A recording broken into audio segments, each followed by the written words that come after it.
start off with a circle here, about the size of maybe a tennis ball is a good size on your page here. And very, very lightly, I'm going to use the rotation of my shoulder to place in this circle. And your shoulder kind of naturally makes that circular motion, so you really want to build many circles, not just one here as we get going, because the more circles you use, the more it kind of tricks your eye into seeing a perfect one. But you don't technically need perfect circles here for a beginning one. This just helps us place in her face in a little bit. So I'm going to add a vertical line here, cutting my circle straight down the center and really elongating this all the way down my page. And then once I have my vertical line, I'll also place a horizontal one about a third, maybe even a fourth of the way down my circle here. It's kind of low, my horizontal line, so that way she has more eye space. Our younger characters will oftentimes have more forehead space, more forehead room, so that way they have larger eyes. So we are just kind of placing that eye line kind of low.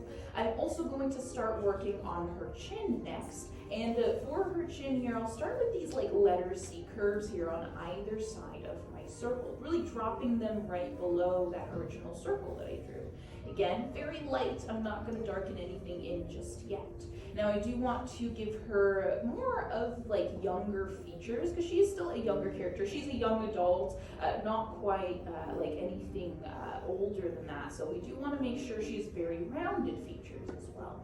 So keeping her cheeks here fairly round, nothing too sharp or pointy. Sharp and pointy lines are often saved for villains as well. So you do want to make sure that she is looking nice and round here on your page. So a few lines in here to really help me place in her chin. But with my lines here in place, with her cheeks and her chin, as good as I feel like it's going to get here on my paper, I'm going to add in her neck next. So on either side here of her chin, I'll place in these two letter C curves, and we want to keep it on the wider side. We don't want to give her like a super teeny tiny neck. That would kind of give you more of like Maleficent or like even like, Sally the Ragdoll. Be really, really skinny. So we want to go normal human-sized neck here with two letter C curves on either side. But with those letter C curves here in place, I'm going to start bringing her shoulders down as well. So these are almost flattened out rainbow curves here. Just two lines that slope down just a little bit here to create her shoulders. And once we've gone away from her head shape here just a little bit, we can also bring down her arms by just bringing down two straight lines. Now right now I'm keeping it kind of boxy. I'm not really worried about really perfecting my lines all that much because I am going to still carve into these lines a little bit more because sometimes symmetry, honestly symmetry is probably the hardest thing when it comes to drawing, is making sure everything is even on both sides. And that's really what we're kind of working on right now. So you can see I drew her shoulder just a little bit taller, so I'm bringing it down just a little bit. And then I'll work on her from the bottom up. So I want to add in her outfit first. And she's got a super interesting combination of clothes. I believe she has like a dress on top of gosh, it might be like a vest or something like that. So I'm going to go in here and add in her vest first, which is this outstretched letter U. We go pretty far out to either shoulder here, and I'm really going to pull that letter U all the way out to both sides. Once we have this letter U here in place, I'm actually going above her shoulders just a little bit, and then I'm going to flatten out kind of like this little extended piece here. And then I'm going to bring that extended piece back on in and sloping down. It looks like a big letter S curve here that we've created here for that vest that she's wearing on the outside of her dress. And we'll just bring that right on down on both sides. Again, just doing our very best here to make sure that the lines are matching on both sides, everything's kind of evened out. And then once you have in that outer vest here for her, I'm going to go right in the center, and it's actually got like an opening right here, letter V. So I'm going to place in a kind of low letter V here. And then her dress rests right underneath this. So I'm going to go back on up to either shoulder, back on up to the very top here of this vest, and stretch out another letter U curve, and this right here will be the top of her dress here. So nice and wide. She also has lots of accessories, lots of jewelry on as well. So I'm gonna go in here and just add in 2 necklaces here for her up top. So right at the base of her neck, we'll add in 2 letter U's. One that's a little bit smaller here, and then one that just drops down a little bit lower. And here we go, we've got her jewelry on. But this right here is a good starting off point for her outfit. She's got lots of detail actually in her outfit here alone. So I do want to go back in and just add in maybe a few more lines here to get some of that detail across. I'll add another letter U here, actually just following her vest. And I'm just really following those lines that I've created. So I'm just adding those lines right on in right here underneath. Her outfit is actually very much inspired by her family members. Her dad, who comes from the Iberian Peninsula, he inspires her outfit. And her mother, who comes, I want to say, from like North Africa, inspires her jewelry. And so it's really interesting inspiration here, really interesting designs that we get to see here in her outfit, as well as the jewelry that she wears. For the very ends here of the sleeves of that vest, I'm just gonna add a letter C that kind of turns into like a pizza slice. So we're creating this teeny tiny triangle here at the end. So letter C turns into a little pizza. Right now though, this is kind of looking messy. We're not quite seeing all of the different layers. So I am going to start locking in just some lines. Now everything on the left-hand side here of Asha, she does have some hair that's going to be draping over her shoulder. So we won't be locking anything in on the left side, but I will start locking in on the right side here. So that way you can see from all of these messy lines that I have, which ones I actually want to keep. So we're just using this vertical line here that we have as our reference. We won't darken anything in on the left of it, but I will darken in on the right here, so you know what I'm talking about. But you see here that line in the middle, I'm keeping that nice and light, not darkening that in, because that right there is an original line that we don't really want to keep. But I'm going to go all the way around here, really picking out my favorite lines from the outfit that I've already created here for Asha. And I am going to lock these lines in. I'm making them much darker and much more permanent. And you can actually see as we darken in our favorite lines here, how all of these messy and light lines start to fade away into the background. And that's really the beauty of rough sketching, is once you're done, once you are ready to lock everything in, those light lines, those messy lines, they kind of just disappear as you get going. So I'll lock in her right shoulder here, as well as the right part of her neck. And then before I start locking in her face, I do also want to add in her ear here on the right, because this one is actually going to be showing. So I'm going to add in this letter C curve here, and it kind of starts a little bit closer down at the bottom, just with a rainbow up top. So I've got a pretty simplistic ear here on the right-hand side. She also has like a dangly earring here that I'll add in. So a straight line with a diamond shape here down at the bottom.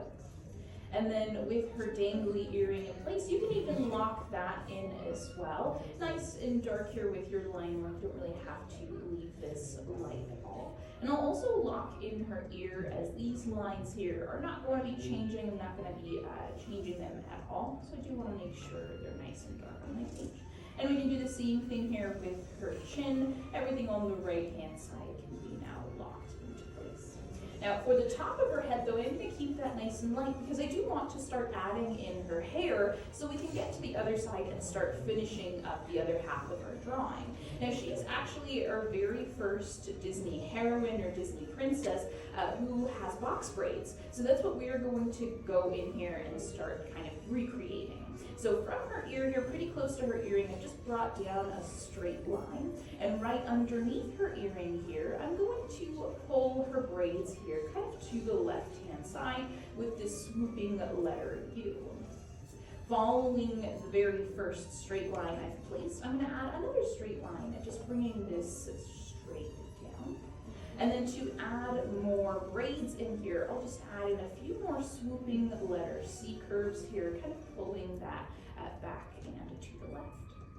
And with her flaps braids here on the right-hand side done, she does have a few that kind of pull over on this end. So I'm gonna go a little bit higher up here, kind of following my circle. But I'm gonna go on the inside of it just a little bit and just add another rainbow curve and bring that rainbow curve down to connect right in front of her ear. Now for the top of this space, I'm going to go from behind her ear, and I do want to make sure that I'm lining up this vertical line here all the way up and over, and bringing that right on up here towards the top of her head. We want to go outside of our circle now because this right here will give us her hairline. So I'm going to go pretty high up here, nice and tall, and just bringing that big rainbow curve back down. But I am giving her like a side part here, so it's a little off to the right-hand side. Now to create the braids here up top, it's pretty simple. These are actually just like letter U's that slowly turn into letter C curves as they curve up, kind of following the curvature here of her head. So I'm going to go all the way up with these letter C's, just bringing that right on up to the top. I'm doing my best here to just kind of even out these braids, so that way I don't have like too small ones or too big ones. And then to kind of make them look like separate braids here, I'm just adding in a little rainbow right at the very end here to just cap these spaces off. And from here, we can't kind of follow the rest of her head shape. So we've gone inside of her head here for her hairline. So I'm going to keep following that line all the way up, over, and then down here on the left-hand side. And as her hair kind of drapes in front of her shoulder, I'm going to just bring that line straight on down here, right in front. And there we go, we have the very front portion of her hair in place. For the top and back part, I'm going to go back on up to the very top braid here that I just created, and I'm going to bring over this big rainbow curve, and then it'll just kind of fall down here behind her shoulder. So we've got ourselves two straight lines here working up and over. And then for the rest of this portion here in the front, I'm going to go again, maybe closer in here to that back portion of her hair and just bring down another vertical line. Once you have this here in place, you can kind of follow the curve here of her hair all the way up to kind of create the separate braids here. And then we can actually start locking in her hair here as well on the left-hand side. And once you've finished locking in her hair, we can again finish locking in the rest of her outfit, as well as the rest of her chin here, all the way over. Now this film here is actually like a celebration of the 100 years of the Walt Disney Company, and this film is kind of meant to like go back and talk a little bit more about this like wishing star and how every character in every classic film oftentimes wishes on that wishing star to get their wish. Now Asha here, she lives in the fictional kingdom of Rosas. Rosas is the kingdom of wishes, and in this kingdom there is King Magnifico, whose whose power it is to grant wishes, but he kind of does it at his own time, at his own leisure, his own pace. He doesn't kind of take, or maybe he does take account of like what people need immediately and what wish should be granted when, but the whole story kind of really revolves around Asha here and how she kind of finds this wishing star, and they kind of go on this little journey together. Her, Valentino, the little goat, and the star itself. Asha here, she is voiced by an amazing actress, Ariana DeBose. She is a Broadway singer as well as actress, and she is a professional dancer. And there was a lot of dancing that is actually done in this film. They used flamenco as a reference to the dancing style in this film. However, while they were in the recording studio, Ariana, she actually would perform the dances that they were going to have to animate in the film, and so they would use her as the reference here for Asha physically, which is a really neat thing because oftentimes that will be the case for a lot of characters and a lot of their voice actresses. And I'm kind of thinking back to Sleeping Beauty, with Maleficent as well as with Aurora herself. Both of those characters got to wear both of the voice actors got to wear the costumes and just kind of act as that character, as a reference for the artists themselves. But speaking of Sleeping Beauty, this film kind of sort of harkens back to that one as well, with the stereoscopic view of that film. Now, stereoscopic, that is just like widescreen, and that was really like presented when they had finished. I have a reference here, Sleeping Beauty. Now you can see here, Sleeping Beauty, it's that widescreen format here that we see with Sleeping Beauty, and we kind of get that reference in this new film, which is very exciting to see. I haven't really been using it since then. But we've got here, hopefully, all of our lines locked in. We are just about halfway done with Asha, though. How are we feeling so far? We've got just an outline, just a figure of a person. No facial features yet. So how are we doing? Okay, I see some head nods. Maybe like one thumbs up. Okay, everyone else is like very focused still. Okay, cool. As long as I haven't lost anybody, that's really what's important here.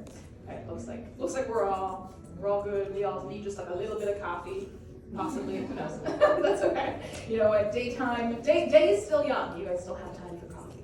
But we have most of her done here. I do want to add a few more braids here in the back, right here in that space there between her like chin and her shoulder. So I'm just going to add those last braids here. And then we can actually start on her face. Are we ready to do face? We're still working on her hair possibly? Still adding a few braids maybe? Just locking in those extra lines? That's okay. We'll talk a little bit more about the film here as well as we get going with her face. And I actually want to add one more guideline here as well to help us in a little bit, or like down the line when we work on her eyes. Now, I like to use the top of her ear as reference for how high her eyes are going to be placed. So I'm going to add in another horizontal line here, right on top of my first one, and again right on top of her ear, so that way I know how big to draw her eyes. And we can actually use a lot of these original lines here that we place. So the bottom of our circle here is actually going to help us with placing her nose. Now her nose here is going to start as an oval, but we don't want to keep it as an oval. This will just help us with placing in the sides of her nose. So I'm going to add in my little oval here, nice and light. And then we will only lock in these letter C curves here on either end here of that little oval. And then a little rainbow curve here up top, or oh gosh, not up top, in the bottom here to add in her nostrils.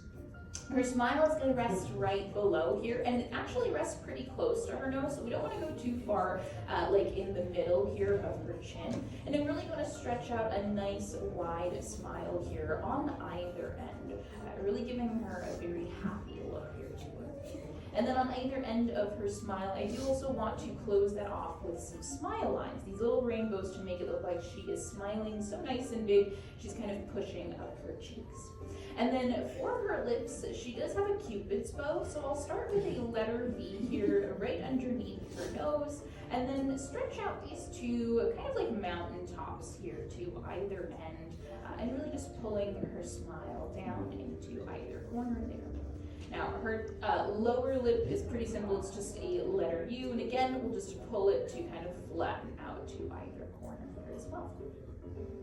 But now we can work on her eyes. And I like to start her eyes using her nose as a reference, because that'll really help you with placement. I like to kind of find the ends of her nose, the very edges, and on my first horizontal line, I'll place a little dot for myself. And then I like to stretch her eyes up and over to my second horizontal line here. So we'll just add in these like rainbow curves here on both sides. Really stretching these up and over. Once we have a good rainbow curve here for the top of her eye, I'll just go to either end and bring down a letter C curve here. And this right here will give her that very big Disney princess eye here that we really want for her design. With the letter C curves in place, we'll just flatten out the very bottoms of her eyes with some very simplistic letter U's. And then we can start building up her eyeliner.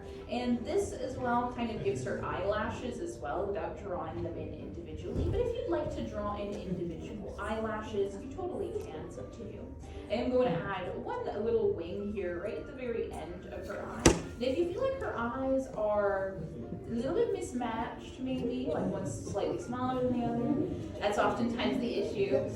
You can just build up her eyeliner a little bit more, and it'll really help kind of even them out. I feel like that is oftentimes the saving grace, is the eyeliner or the mascara.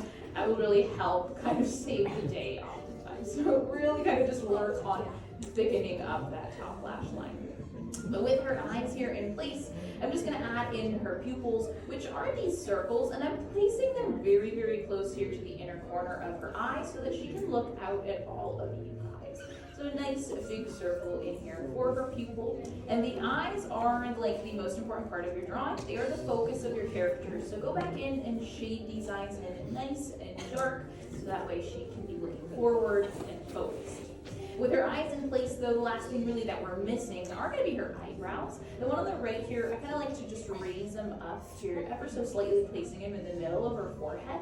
And she does have some fairly thick eyebrows, so I like to just thicken up my lines here, just back and forth, creating a little bit more of like this crescent moon type of look. And we'll do the same exact thing here on the other side, really just thickening up these eyebrows. But with her eyebrows in place, that really kind of completes her actual very important design. She does have some freckles, so if you'd like to kind of just finish off her actual look, we'll just add in a few freckles here. But with her freckles in place, that really kind of completes her design. If you'd like to give her some extra bit of makeup, I love to add some shading here to the down parts of her face, so like her nose, underneath her chin. That really does kind of help her look a little bit more 3D. But with her freckles in place, if you've added any extra shading, or maybe you want to lock in some lines that you might have forgotten about, go back in there, lock in those lines, darken up what you need to, but find the spot and sign your name nice and big and proud, because you've just drawn your very first and your only Asha. So, how did we do in the end? It's the eyes. I lost you guys' eyes. I know. It's okay. Eyes are definitely a tough one. Hey, but you guys didn't give up. You went all the way through and you did it. So, I love it. So, find that spot and sign your name nice and big and proud. Sign my name here off to the side.